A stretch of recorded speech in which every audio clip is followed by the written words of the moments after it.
नमस्ते जी, कैसे हो आप सब। आशा करती हूँ कि आप सब भी बिल्कुल ठीक होंगे। प्लीज़ मेरे चैनल को लाइक और सब्सक्राइब कर लीजिए, जिससे आने वाली वीडियो आप सभी को मिलती रहे।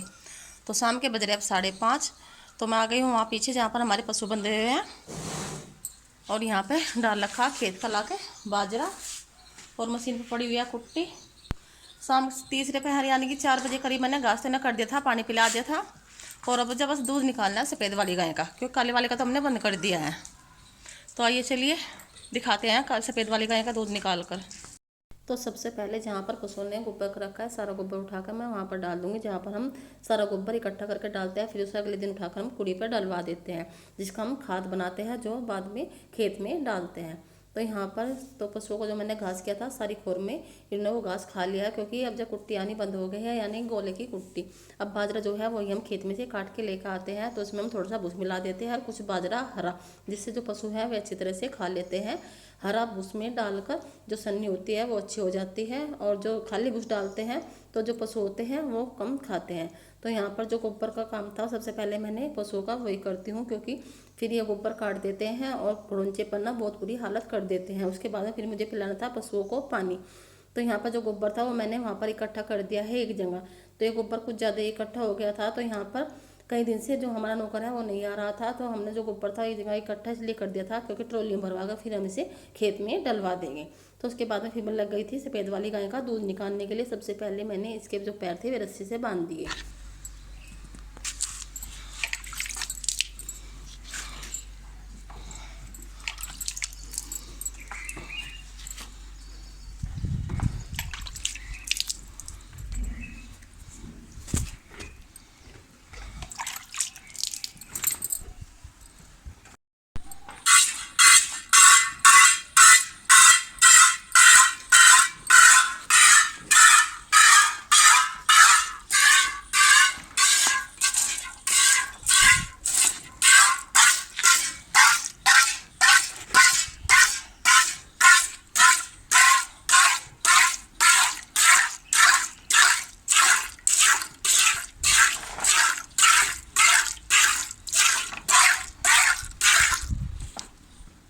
तो यहाँ पर इस गाय के मैंने थन अच्छी तरह धोकर साफ कर लिए थे, क्योंकि जब पशु ज़मीन पर बैठते हैं तो उनके थन गंदे हो जाते हैं। तो यहाँ पर मैं लग गई हूँ सफ़ेद वाली गाय का दूध निकालने के लिए।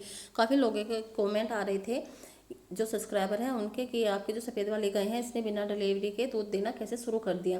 क्योंकि जब हमने इसके टीका लगवाया था तो हार्मोन्स जो थे वे चेंज हो गए थे, इसलिए इसने दूध देना शुरू कर दिया है। डॉक्टर बता रहे थे कि कोई कोई पशु ऐसा होता है जिससे हार्मोन चेंज होने की वजह से वे दूध देना शुरू कर देते हैं। जो काली वाली गाय है वो अभी एक टाइम दूध देती है, उसकी डिलीवरी में अभी टाइम है, तो हम उसका दूध 2-3 महीने के लिए बंद कर देंगे। और जो दूसरे वाली काली गाय है वो भी हमारी गाभिन है, तो उसे भी 5 महीने लगेंगे अभी दूध देने के लिए। जो भैंस है वो हमने अभी नई दूध करवाई है, क्योंकि वो दूध से भाग गई थी, बीमार हो गई थी, तो वो अब दूध नहीं देती है, तो उसका भी कोर्स चल रहा है।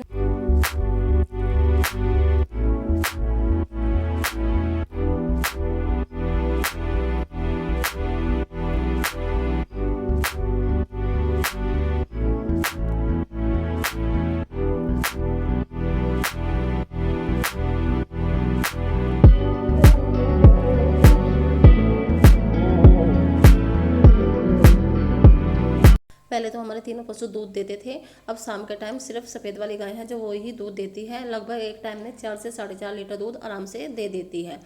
तो इसलिए हम सुबह को जो काली वाली गाय है उसको दूध हम सुबह को लिए निकालते हैं, क्योंकि उस दूध को हम हांडी में रख देते हैं, क्योंकि मक्खन भी करना होता है, यानी कि घी। तो यहाँ पर तो आप मेरी वीडियो को देख रहे हैं तो प्लीज़ बीच में मत काटना, स्किप कर मत देखना, क्योंकि इससे ना वॉच टाइम भी नहीं आता है। प्लीज़ मेरी वीडियो को ज़्यादा से ज़्यादा लाइक और सब्सक्राइब करिए, जिससे आपको अच्छी अच्छी वीडियो मिलती रहे। तो यहाँ पर जो सफ़ेद वाली गाय है इसका दूध मैंने निकालना शुरू कर दिया था। मैंने आपको दिखाया था अपनी पहली वीडियो में भी कि मैं सफ़ेद वाली गाय का और काली वाली गाय का दूध मैं कैसे निकालती हूँ, और जो भैंस है उसकी मैंने आपको वीडियो शेयर कर रखी है। तो यहाँ पर मैं हमेशा दोनों हाथ से दूध निकालती हूँ, जब शुरू में, तो लास्ट में आकर मैं हमेशा एक हाथ से दूध इसलिए निकालती हूँ क्योंकि गाय का पता नहीं होता, यानी कि पशुओं का, वे किस टाइम लात मार देते हैं और दूध गिरा देते हैं। तो यहाँ हमेशा मैं बाद में जब दूध निकालती हूँ तो एक हाथ से ही दूध निकालती हूँ, क्योंकि बाल्टी में ज़्यादा दूध हो जाता है, फिर पैर मारते पूरी बाल्टी गिर जाती है और दूध जो है वो बिखर जाता है। तो हमेशा मैं लास्ट में एक हाथ से ही दूध निकालती हूँ, क्योंकि हाथ से दूध निकालने से ना जो डोके होते हैं, यानी कि दूध तो वो आसानी से निकल जाता है। अगर हम थनों में दूध छोड़ देते हैं तो उससे थैलेला बढ़ने का डर रहता है, जिससे जड़ में गांठ बन जाती है और उससे थन खराब होने का डर रहता है। तो यहाँ पर मैंने इस वाले गाय का जो दूध था वो निकाल लिया। उसके बाद में फिर जो मैंने इसके पैर में रस्सी बांध रखी थी वो मैंने खोल दिया। पहले मैं इसके पैर में दूसरी रस्सी बांधती थी, एक दिन वो टूट गई थी, तो फिर मैंने यहाँ पर जो खाट में पाँच डालते हैं उसकी रस्सी बना ली है। तो ये जो बाल्टी है दूध की मैं वहाँ पर ले जाकर रख दूँगी, जहाँ पर टीन का जो कोना है उसके वहाँ प्लेट रखी है, प्लेट रखकर हम इस पर रख देंगे जिसमें मक्खी मच्छर ना पड़े। तो आप देख सकते हैं शाम के टाइम का व्यू, कितनी कड़ी धूप हो रही है, 5:30 पौने 6 के आसपास भी।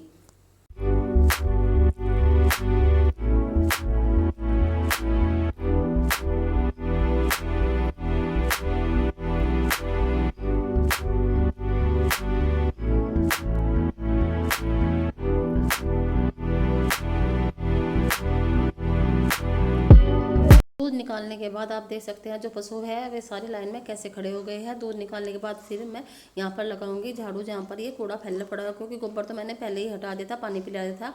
अब मैं यहाँ पर सारे में झाड़ू लगाकर अच्छी तरह से साफ कर दूंगी। जब ये बाजरा कट जाएगा फिर मुझे यहाँ पर भी साफ सफाई करनी है। कमेंट करके ज़रूर बताना कि आपको मेरी मिल्किंग की वीडियो कैसी लगती है। लाइक और सब्सक्राइब कर लेना मेरे चैनल को और ज़्यादा से ज़्यादा शेयर कीजिए। तो मिलते हैं हम आपसे अगले वीडियो में, तब तक के लिए नमस्ते, बाय।